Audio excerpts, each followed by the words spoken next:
नमस्कार मित्रांनो, आपलं सर्वांचं आजच्या व्हिडिओमध्ये स्वागत आहे.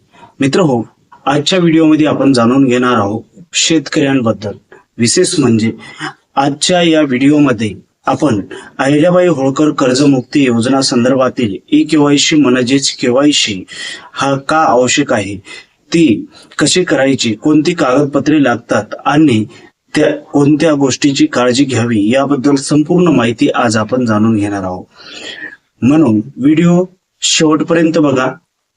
मित्रहो, ई-केवायसी म्हणजे काय? ई-केवायसी म्हणजे इलेक्ट्रॉनिक कोन युअर कस्टमर ही लाभार्थ्यांची ओळख पडताळणीची डिजिटल प्रक्रिया आहे. यामुळे शासनाला योग्य व्यक्तीपर्यंत योजनेचा लाभ पोहोचविण्याची सोपे होते. ई-केवायसी का आवश्यक आहे? जर शासनाच्या या योजनांसाठी ई-केवायसी अनिवार्य केली असेल तर लाभार्थ्यांची ओळख निश्चित होते, चुकीच्या लाभार्थ्यांना लाभ जाणे टाळते, अनुदान किंवा लाभ भेट योग्य खात्यात जमा होण्यास मदत होते, भविष्यातील हप्ते किंवा लाभ मिळण्यास अडचण येणार नाही. ई-केवायसी करण्यासाठी कागदपत्रे काय काय लागतात यावर आपण एक नजर टाकू.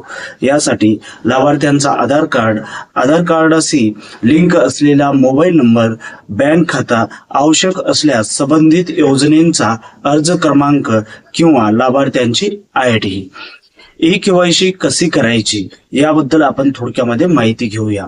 शासनाने सांगितलेल्या अधिकृत पोर्टल किंवा सेवा केंद्रावर जा, आधार कार्ड क्रमांक टाका, मोबाईल नंबरवर आलेला OTP टाका, माहिती पडताळून सबमिट करा.